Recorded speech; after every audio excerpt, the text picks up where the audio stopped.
ముఖ్యమంత్రి జగన్మోహన్ రెడ్డి 3,800 కిలోమీటర్ల పాదయాత్ర చేసి 4 కోట్ల మంది బడుగు బలహీన ప్రజలను కలవడంతో పాటు నవరత్నాలను ప్రవేశపెట్టడం జరిగిందని రాజపేట ఎమ్మెల్యే మేడ మల్లికార్జున్ రెడ్డి తెలిపారు. అందులో భాగంగానే పేదలకు సొంతింటి కల నెరవేర్చాలనే సంకల్పంతో అర్హులైన వారందరికీ ఇళ్ల పట్టాలను అందజేస్తున్నామన్నారు. ఈ కార్యక్రమంలో Sundupalli trainee collector Vikas Mishra, MLC కత్తి నరసింహారెడ్డి, మాజీ ఎంపీపీ అంజంతమ్మ, అధికారులు, పోలీస్ సిబ్బంది, పార్టీ కార్యకర్తలు పాల్గొన్నారు. నేరుగా ఎవరైతే లబ్ధిదారులు ఉన్నారో ఏ స్కీమ్ అయినా ఏ ప్రభుత్వ పథకమైనా డైరెక్ట్ గా వారి ఖాతాలోకే చేరే విధంగా ఈరోజు జగన్మోహన్ రెడ్డి గారు రూపకల్పన చేయడం చాలా గొప్ప విషయం. అదే మన రాజంపేట శాసనసభ్యులు గౌరవనీయులు మేడ మల్లికార్జున్ రెడ్డి గారికి, రాజస్థాన్ లో పుట్టి ట్రైనీ కలెక్టర్ గా మన ప్రాంత అభివృద్ధిలో భాగస్వామ్యం అవుతున్నటువంటి ట్రైనీ కలెక్టర్ వికాస్ గారికి, అలాగే వేదికపోయినటువంటి నాయకులు అజంతమ్మ మేడం గారికి, అలాగే శివారెడ్డి గారికి, మైనార్టీ నాయకులకు, ఎంపీడీఓ గారికి, ఎంఈఓ గారికి, వేదికపోయినటువంటి పెద్దలు, వేదిక ముందు ఉన్నటువంటి అలాగే లబ్ధిదారులకు, అలాగే పెద్దలకు, గ్రామ నేత వైఎస్ జగన్ సలహాల మేరకు నవరత్నాలు అనేది ప్రవేశపెట్టి దాని యొక్క మేనిఫెస్టోలో ప్రకటించడం. నేను ఇప్పుడు ట్రైనీ కలెక్టర్ కోర్స్ మీద ఉన్నాను.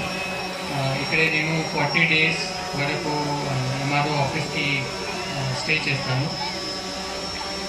నాకు ఇప్పుడు తెలుగు కొంచెం తెలుసు. నేను స్టిల్ నేను నేర్చుకుంటున్నాను.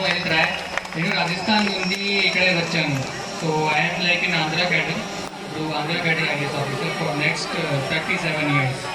సో మీ అందరికీ తెలుసు అంటే నిన్న రోజు ఈస్ట్ గోదావరిలో చీఫ్ మినిస్టర్ గారు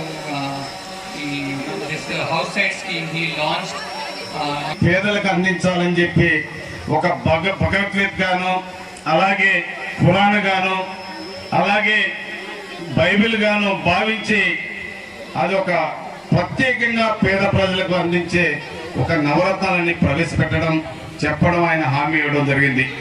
అదేవిధంగా రాష్ట్రంలో ఉన్న ప్రజానికత అందరూ కూడా ఆయనకి జేజేలు పలికి అత్యధిక మెజార్టీతో ఇచ్చి నన్ను కూడా రెండోసారి మళ్ళా ఎమ్మెల్యేగా చేయడం మీకు అందరికీ కూడా చేతులెత్తి నమస్కరిస్తున్నాను.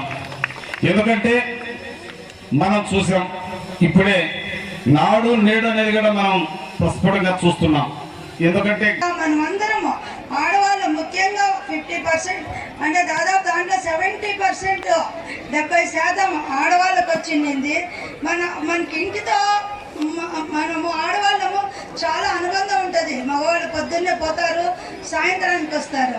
మనకు సొంతం ఇల్లు ఉందంటే మనకు ఒక తిని ఇంట్లో కూర్చున్నా కూడా జరిగిపోతుంది అని అనుకుంటాం. అవునా కాదా?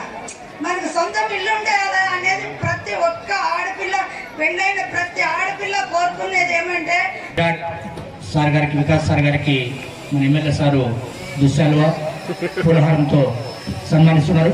క్లాప్స్తో ఒకసారి గట్టిగా క్లాప్స్ కొట్టండి సార్ గారికి, వికాస్ సార్ గారికి, అలాగే మన ఎమ్మెల్సీ సార్ గారికి, అలాగే మన ఎమ్మెల్యే సార్ గారికి పురహారము, శాల్వా, అభిమానులు, కార్యకర్తలు వారికి సన్మానిస్తున్నారు.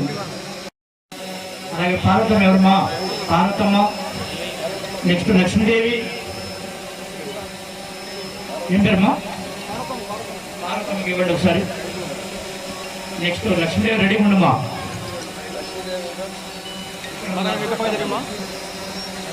అమ్మా లక్ష్మీదేవి, అబ్దుల్ అజీజ్, వాళ్ళిద్దరు రండి ఒకసారి. అవకాశం ఫ్రాడ్ చేసే అవకాశం లేకుండా ప్రతి ఒక్కరి ఖాతాలోకి ప్రభుత్వం ఇచ్చే ప్రతి ప్రతిఫలం అయితే కూడా మీ బ్యాంక్ అకౌంట్లోకి వచ్చే విధంగా ఈరోజు ప్రభుత్వం చర్య తీసుకోవడం చాలా గొప్ప విషయం.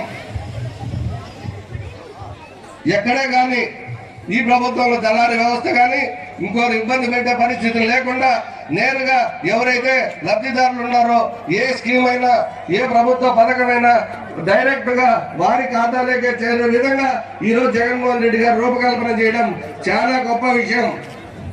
అదే మన రాజంపేట శాసనసభ్యులు గౌరవనీయులు మేడ మల్లికార్జున్ రెడ్డి గారికి,